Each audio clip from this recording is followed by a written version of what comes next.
Picture this moment. It's Thanksgiving, or maybe it's Christmas, or just an ordinary Sunday afternoon, the kind that used to be filled with noise and children and the smell of something warm on the stove. And now it's quiet. You look at your phone. No missed call, no text, nothing. And somewhere beneath the silence, a question that won't leave you alone rises to the surface again. Should I forgive them? If you've been sitting with that question, maybe for months, maybe for years, I want you to know something before we go any further. You are not weak for asking it, and you are not wrong for not knowing the answer yet. Over the course of more than 40 years practicing psychology, I have sat in a room with hundreds of parents carrying exactly what you're carrying right now. Parents who loved deeply, gave everything they had, and still found themselves on the outside of their own child's life. And in all those years, across all those conversations, I've learned that the question, should I forgive my child, is almost never really about your child at all. It's about you. It's about your peace, your freedom, the kind of person you want to be in the years you have remaining. Today, I want to walk you through 6 questions, not to tell you what to do, but to help you see clearly what forgiveness actually is, what it isn't, and what it could mean for your life. There are no right answers here, only honest ones. Let's begin. Before we get to the 6 questions, I need to establish something that will change the way you hear everything else I'm about to say. Most people come to the question of forgiveness believing one of 2 things.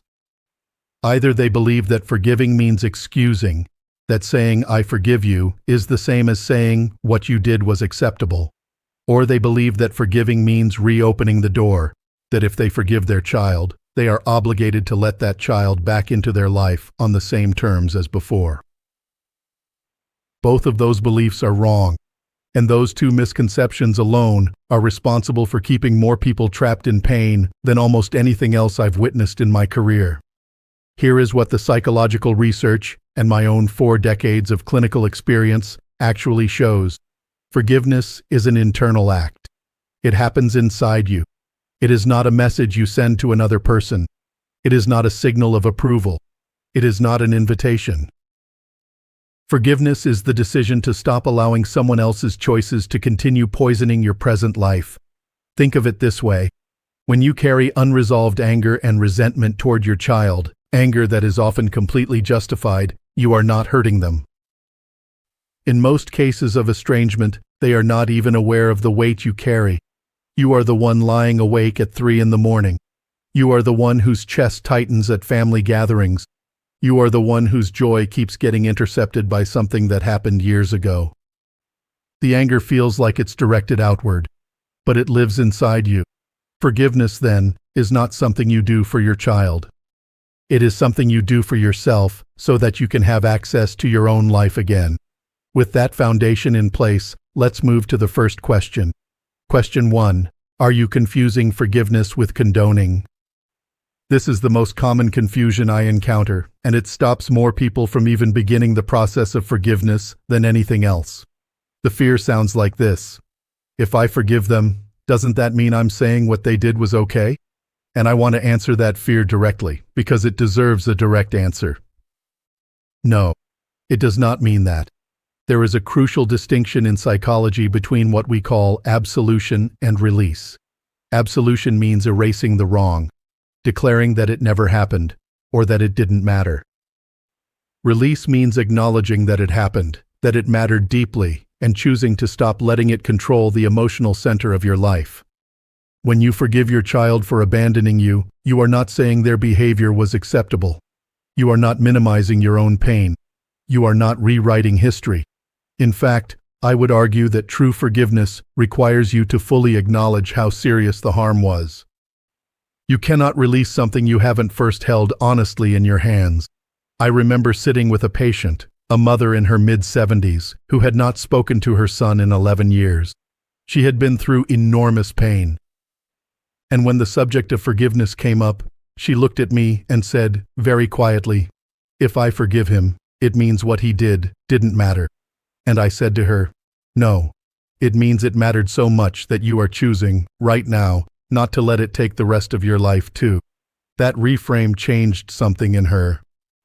It can change something in you too. Forgiveness does not minimize your wound.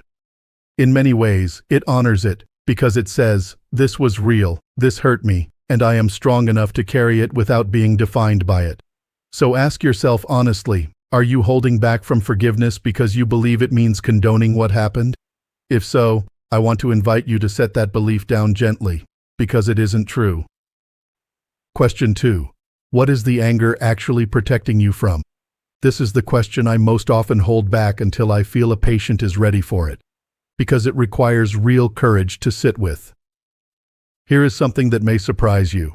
Anger is almost never the primary emotion in situations of deep relational pain. Anger is what we feel on the surface. It is powerful, it has energy, it gives us something to hold on to. But underneath the anger, there is almost always something softer and more vulnerable. There is grief for the relationship you thought you had, or the one you always hoped you would have. There is fear, the quiet, devastating fear that perhaps you failed somehow, that perhaps if you had done something differently, they would still be here. And there is the raw, exposed pain of being rejected by someone you made, someone you loved before they could love themselves.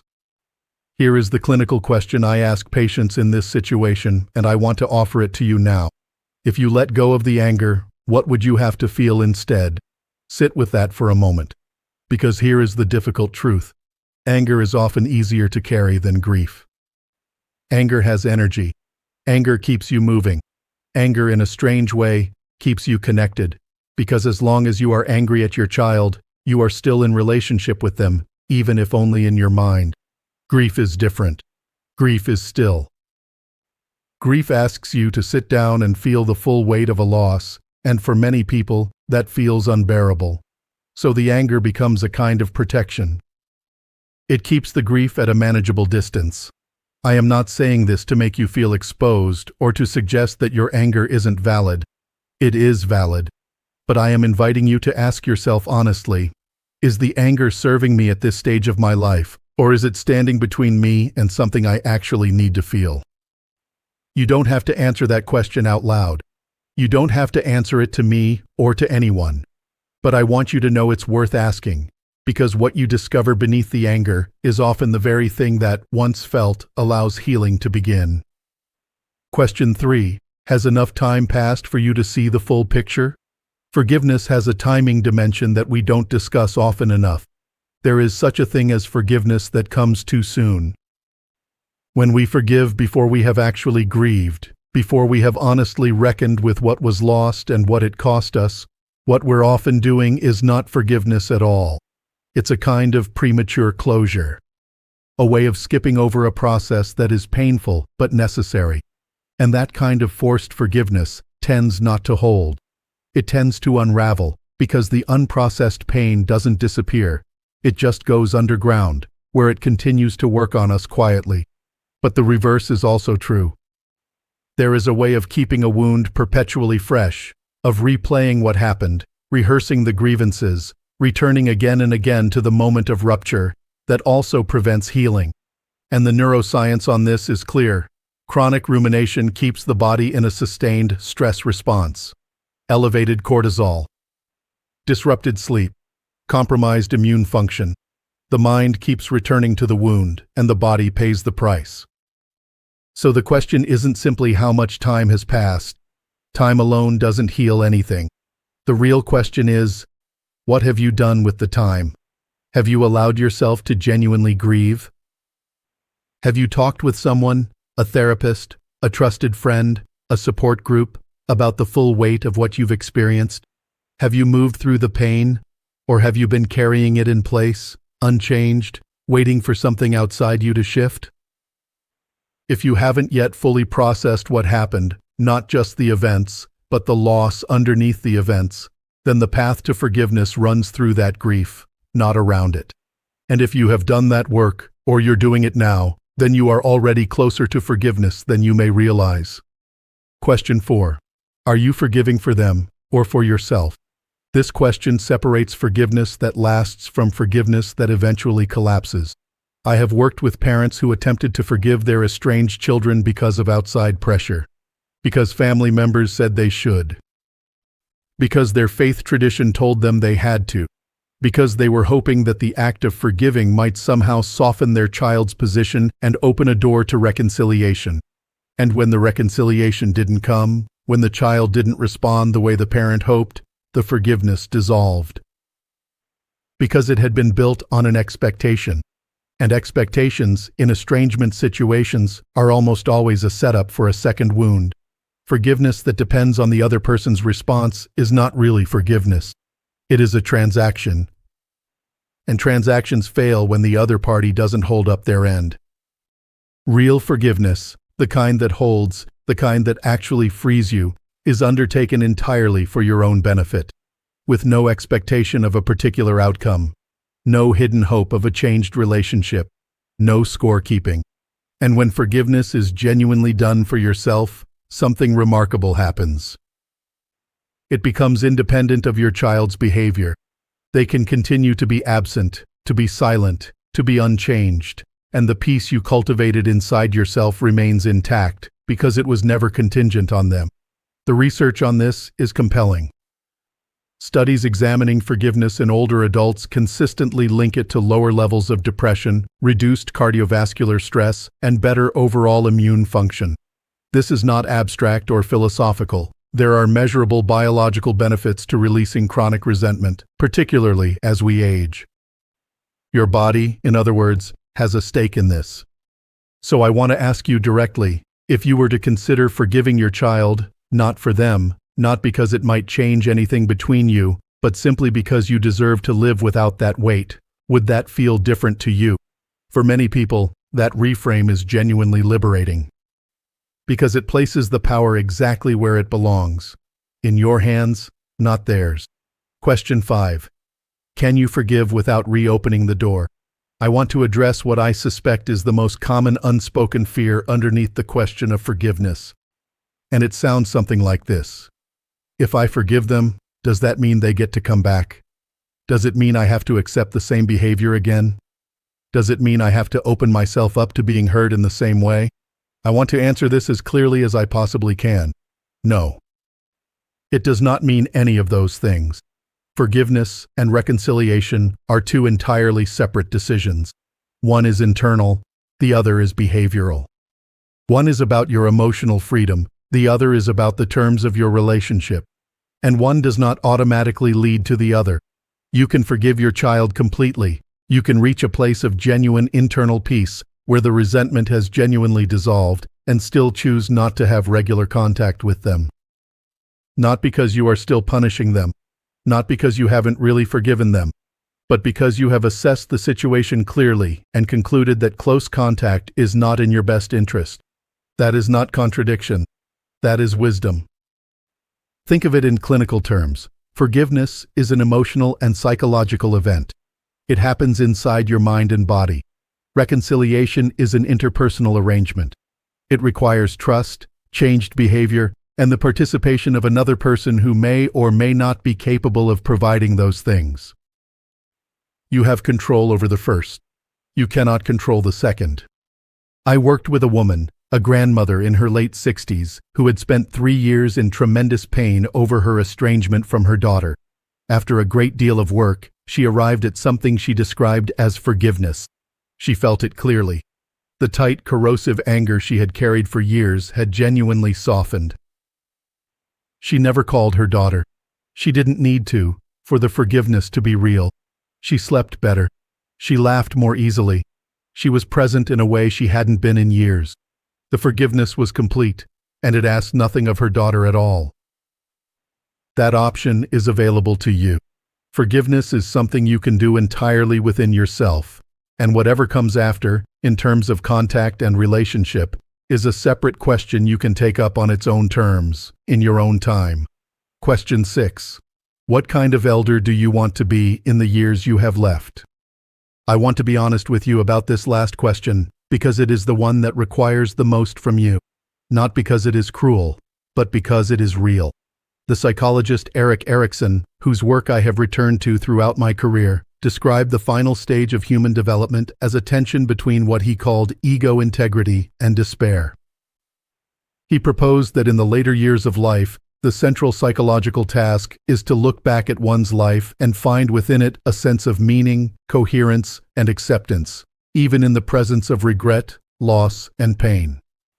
The people who find that meaning tend to move toward a kind of peace, not the peace of having resolved everything, but the peace of having lived fully and honestly and without constant inner war.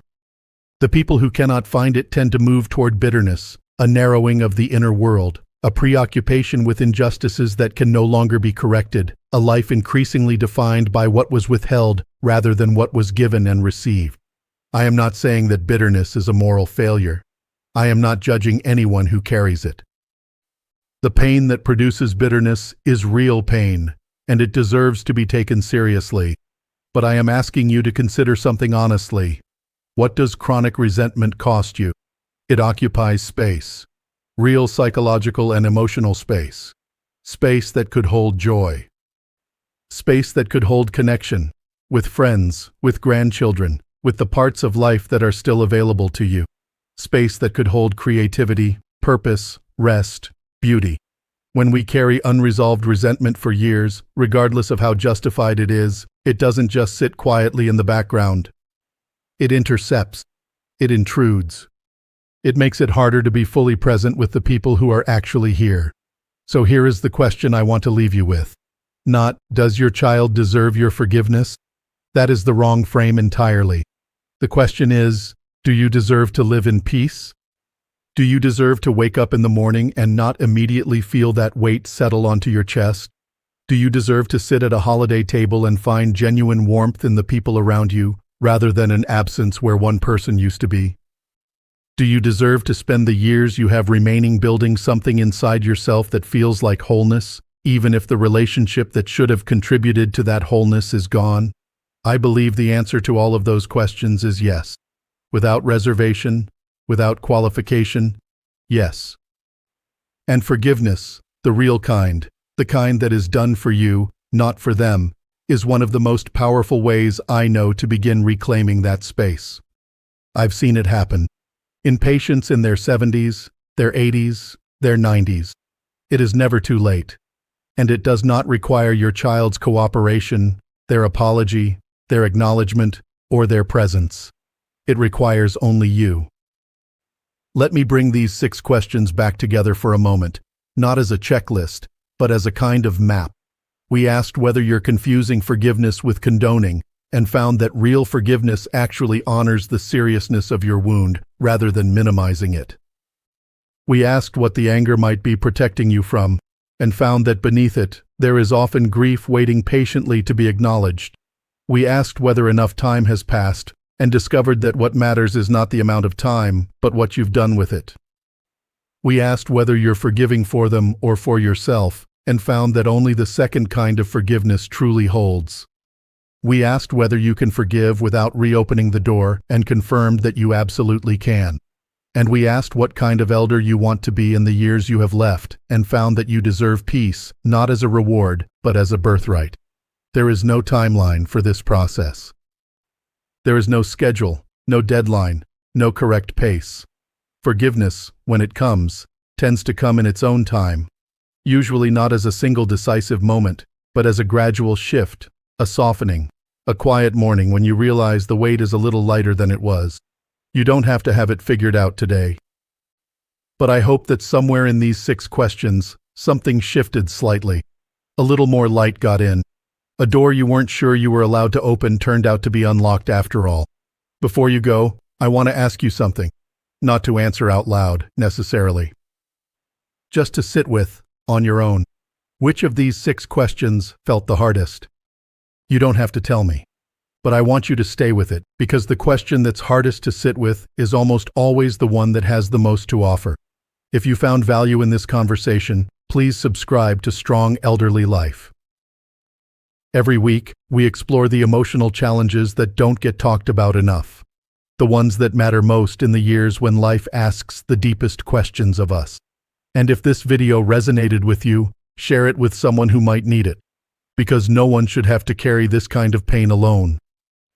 Take care of yourself. You deserve it.